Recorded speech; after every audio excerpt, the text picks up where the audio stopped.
Assalomu alaykum. Bugungi navbatdagi strategiya darsimiz, demak MCD strategiyasi bo'ladi.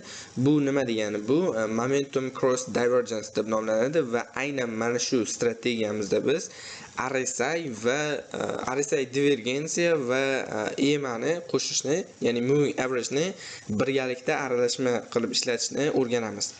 Endi bu strategiyani demak ishlash uchun bizda birinchi bo'lib indikatorga kirib turib moving average qo'shamiz, moving average exponential va bu yerdan biz RSI ni ham qo'shamiz. RSI. Yaxshi. Endi moving average ni keling rangini sariq qilamiz ko'rinish uchun va kunligi ham mana shu 9 kunlik o'zi tursa yetadi. Nastroykasi o'zi holatda turadi. Endi divergensiyada misol uchun RSI da oldin ko'rsatganman divergensiya qanaqa bo'lishini. Shuni hozir nastroykasiga kirib divergensiyani yoqib qo'yamiz. Ya'ni bu yerda kirsangiz calculate divergence bo'ladi. Aynan mana shuni tik bosib qo'ysangiz yoqilgan hisoblanadi.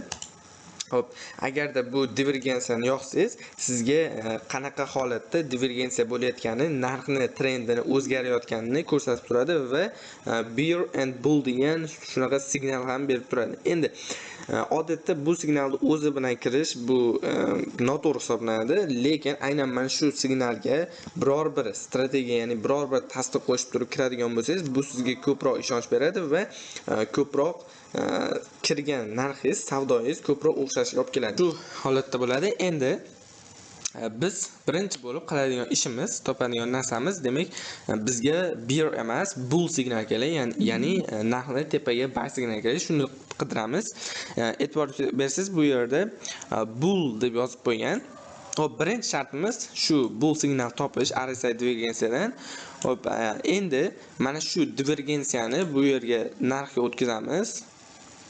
Narxga o'tkazib chizadigan bo'lsak, e'tibor bersangiz bu yerda turibdi. Ya'ni bunda divergensiya bo'lgan. Endi ikkinchi qiladigan shartimiz, ikkinchi talabimiz bu EMA ni, ya'ni moving average ni narx moving average ni tepasida turish kerak, ustida turish kerak. Bu bizning ikkinchi shartimiz hisoblanadi. Endi mana shu holatda narx moving average ni tepasida turmasa, bu savdoga kirmaymiz. Ya'ni bunda narx savdo o'xshamasligi mumkin. E'tibor bersangiz, moving average chizig'i va narx pastda turibdi. Bu yerda hozir biz savdoga kirmaymiz va bu noto'g'ri hisoblanadi. Endi yana bir topadigan bo'lsak, e'tibor bersangiz, bu yerda ham bor. Buni ham grafikka o'tkazamiz. Xo'p, mana shu holatda va bu yerda ham e'tibor bering, divergensiya vujudga kelgan va moving average chizig'idan aynan narx sekinlik bilan tepaga chiqyapti. Faqatgina signaldan birozdan keyin. Ya'ni bunda unchalik ham zo'r holat kelmagan va shu sababli ham bu signal natija unchalik ham yaxshi ishlamagan. Ya'ni 19% bu holatda risk ratioimizni, stop lossimizni qo'yganimizda unchalik 1 ga 2 yoki 1 ga 3 ochimizni ololmasligimiz mumkin. Ya'ni bunda ozgina riskliroq holat bo'lgan va bu holatda ham biz savdoga kirmasligimizni tavsiya beraman. Endi keyingisiga o'tadigan bo'lsak, keyingi shunaqa bull holatni hozir topib turib aytyapman. Endi buni o'chamiz. Bu yerda ham divergensiya. Hop, signal bergan joydan keyingisini ko'ramiz. Ya'ni signal bergan joydan keyingi holat mana shu joy, ya'ni mana bu yerda narx liniyani, ya'ni nima deydi? Chiziqni kesib o'tay yoki o'tmas, shunaqa holat 50-50 vaziyatda turibdi. Va oxiri 50-50 vaziyat bo'lgan holatda tepaga kesib o'tyapti va bu ham riskli holat. Bu holatda ham demak uncha katta risk qilishinglarni, savdoga kirishinglarni maslahat bermayman. Ungacha sabr qilsanglar, o'zi signal berganda shu holatni anglatsa, siz strategiyangizga tushgan paytda kiradigan bo'lsangiz ideal bo'ladi. Lekin bu holatda kirgan taqdirda ham narx o'sgan, lekin unchalik bo'lmasa ham narx o'sib bergan. Ya'ni ko'proq konsolidatsiya bo'lib turib shu holatda chiqqan. Xo'p, bu ham bo'lmadi. Endi yana qidirsak, bu ham bor ekan. Buni chizamiz. Bu yerda ham divergensiya bo'lgan va signal bergan joy mana shu oxirgi bool degan to'g'risiga olib boramiz va e'tibor bersangiz, aynan mana shu signaldan keyin liniyani kesib o'tyapti. Undan tashqari kuchli candle bilan kesib o'tyapti. Bu bizga confirmation, ya'ni tasdiq hisoblanadi va mana shu holatda menimcha ideal holatda tushdi desak ham bo'ladi. Aynan divergensiya bo'lgandan keyin signaldan keyin demak narx mana shu EMAni moving average'ni ustida turibdi va bu bizga buy signalini anglatadi. Endi bu yerda pozitsiya ochamiz. Aynan mana shu holatda pozitsiya ochadigan bo'lsak, stopimizni ham shu oxirgi liquid zonaga qarab turib qo'yamiz. Endi risk rationi 1:2, 1:3 qo'yishimiz ham mumkin va e'tibor bersangiz, bu yerda liquid zona mana shu joygacha qo'yamiz. Ya'ni bundan oshiq qo'yadigan bo'lsak, bu bizga noto'g'ri bo'ladi, ya'ni take profit qo'yishdi. Sababi hozir narx bu yergacha chiqqan, misol uchun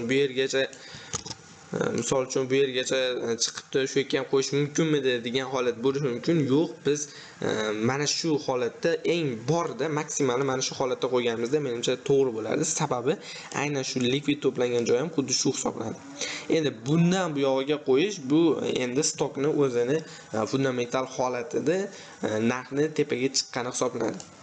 Bizni bu strategiyadan qo'yayotgan nimamiz, ya'ni talabimiz, bu strategiyadan olayotgan foydamiz 1:2 risk ratioda bo'lishi kerak va bundan ortiq nima deydi? Haqiqatga to'g'ri kelmaydigan holatda u 1:10, 1:15 bo'lib ketadigan bo'lsa, bunda noto'g'ri bo'ladi va bunaqa holatlar aynan o'xshab qolgan taqdirda ham kamdan kam o'xshashi mumkin. Shuning uchun ham siz odatda 1:2, 1:3 yoki shunaqa holatda, o'rtacha holatda take profitni ham qo'yishingiz kerak bo'ladi. Bu MCD demak strategiyamiz shulardan iborat edi.